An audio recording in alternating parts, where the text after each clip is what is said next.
मुंबई शहर का रंग बदलने का प्रयास करने का एक अंतर्राष्ट्रीय स्तर का एक षड्यंत्र शुरू है। और ममदानी जो है ये विदेश की धरती का एक महापौर है।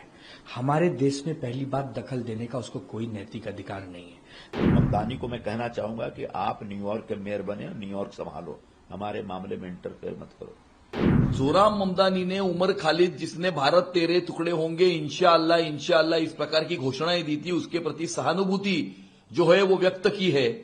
और आज सुबह ही कांग्रेस के एमएलए असलम शेख ने यह कहा है कि जोराम ममदानी जैसा मेयर ये मुंबई में होना चाहिए।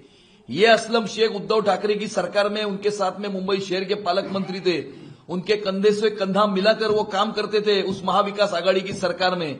ये एक अंतर्राष्ट्रीय स्तर का एक षड्यंत्र है जहां पर दुनिया के कुछ शहरों का रंग बदलने का प्रयास कुछ जिहादी फंडामेंटलिस्ट रेडिकल ताकतें जो है वो कर रही है। और उसी षड्यंत्र के तहत असलम शेख और उद्धव ठाकरे इस षड्यंत्र के भागीदार है। और इसीलिए वो जोराम ममदानी जैसा महापौर मुंबई में होना चाहिए, इस प्रकार का वक्तव्य जो है वो असलम शेख ने किया है। और उद्धव ठाकरे ने भी पाकिस्तान जिंदाबाद की नारे देने वाले रशीद मामू को अपनी पार्टी में प्रवेश दिया, मॉलेस्टेशन का आरोप वाले चंगेज मुल्तानी को अपनी पार्टी में प्रवेश दिया। इकबाल मूसा उर्फ बाबा चौहान नाम के बम विस्फोट के आरोपियों ने इनके उम्मीदवार का प्रचार किया था और इनकी प्रचार रैली में पाकिस्तान के झंडे फहराए गए थे। इसी का यह मतलब होता है कि मुंबई शहर का रंग बदलने का प्रयास करने का एक अंतर्राष्ट्रीय स्तर का एक षड्यंत्र शुरू है और उद्धव मामू इस षड्यंत्र के भागीदार है। ये ममदानी जो है ये विदेश की धरती का एक महापौर है। हमारे देश में पहली बात दखल देने का उसको कोई नैतिक अधिकार नहीं है। रही बात उमर खालिद की और इसकी शर्जिल इमाम की, इन दोनों पर 2020 में मामला बना था, दंगे भड़काने का आरोप है, मामला सुप्रीम कोर्ट में है।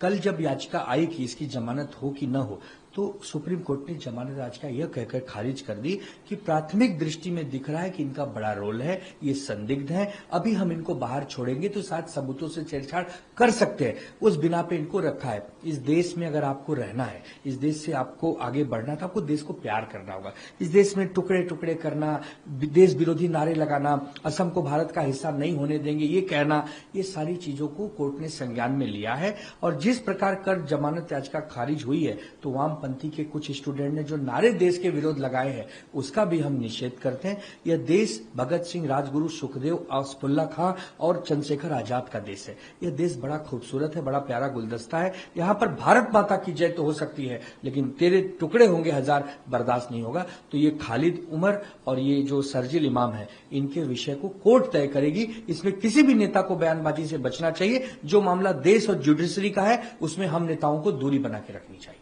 सुप्रीम कोर्ट ने उनके पिटीशन आते ही कहा कि प्राइमा फेसा ही एक ऐसा केस है इन दोनों के खिलाफ कि इनको जमानत नहीं दी जा सकती। इसका मतलब सरकार और सरकारी एजेंसियों ने इन दोनों जो दंगाइयों के खिलाफ और दंगे के अभियुक्तों के खिलाफ जो कार्रवाई की है उसमें तथ्य है और उस तथ्य को मान्य करना पड़ेगा।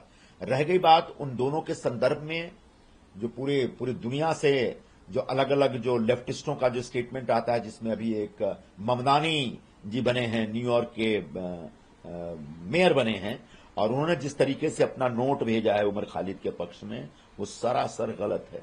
ममदानी को मैं कहना चाहूंगा कि आप न्यूयॉर्क के मेयर बने, न्यूयॉर्क संभालो, हमारे मामले में इंटरफेयर मत करो।